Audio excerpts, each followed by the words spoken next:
But in 2001, suddenly the media paid some interest, because then something appeared that was almost impossible to overlook. Right behind me is Britain's largest radio telescope, the Chibolton Observatory. And here it was that the greatest sensation in the crop circle history was to appear in the fields right in front of the telescope.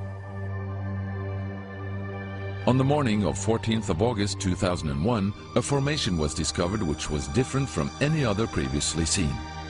From the ground it looked like a tangled mess, wisps of crops spread around in no system. However, in the evening, with growing shadows, a picture appeared, unmistakably that of a face. That picture represented a whole new technique, a screen technique, the same that's used for printing a picture on paper. 3 days later, the face was joined by something that looked like a data strip. Rows of counters made out of standing and flattened crop. But soon an astonishing similarity is discovered. In 1974, the astronomer Carl Sagan composed a message that NASA sent into space from the Arecibo telescope in Puerto Rico. Binary figures which constituted a graphic code presenting key factors about humans and the planet we live on. 27 years later, an identical pattern appears in a crop field right in front of a similar radio telescope. However, on closer inspection, it seemed to show that the code contained some fundamental differences. Sagan's message explained our calculation system, the dominant chemical substances within the elements that create life on Earth, about our DNA code, humans' height and quantity, and that we live on the third planet in our solar system, and lastly, a sketch of our radio telescope. The message received described the same calculation system, but that silicon is most dominant in life forms in contrast to carbon. The drawing also clearly shows a humanoid figure with large head in relation to its body. It's also explained that they have an extra string in their DNA, are approximately 4 feet tall, inhabit the third, fourth and fifth planets in their solar system, and have a population of around 21.3 billion. Underneath, the telescope has been replaced by something more complex. 1 year earlier, a strange crop circle had appeared in the same place. Is this the same illustration as in the sender's code? Is this the correspondent's radio telescope?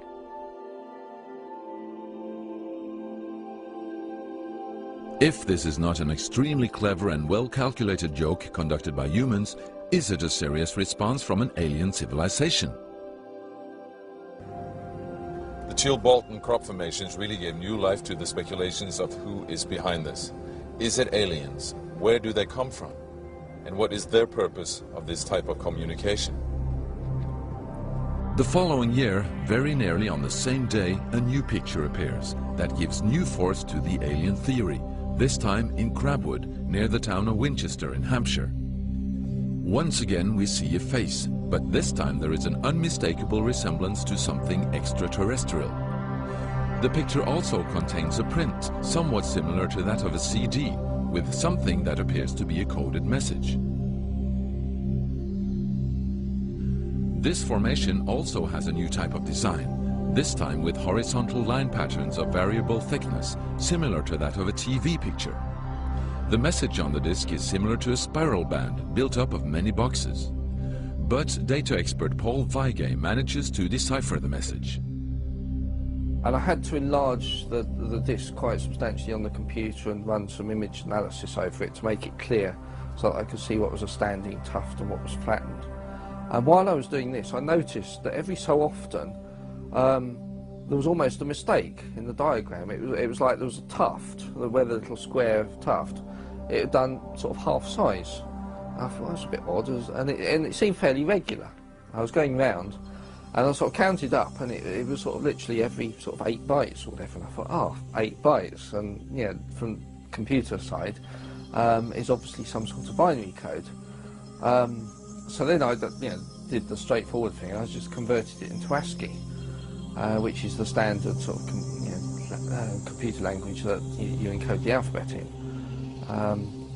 And of course I then started to get words forming out, and I thought, oh, you know, getting somewhere here, so I then did the whole thing for the whole lot, and got this message. The message is in English and reads as follows. Beware the bearers of false gifts and their broken promises. Much pain, but still time. There is good out there. We oppose deception. Conduit closing. Many have been surprised by this message. Are there aliens with such faces that we should be aware of? Or is this a picture of the sender? Does this indicate the start of actual close contact with neighbors in the universe? My own, and this is only a hypothesis, belief about this, is that there's an effort of the extraterrestrials are gradually trying to communicate with us. A very slow process, giving us a lot of time to digest the fact that we may not be alone here.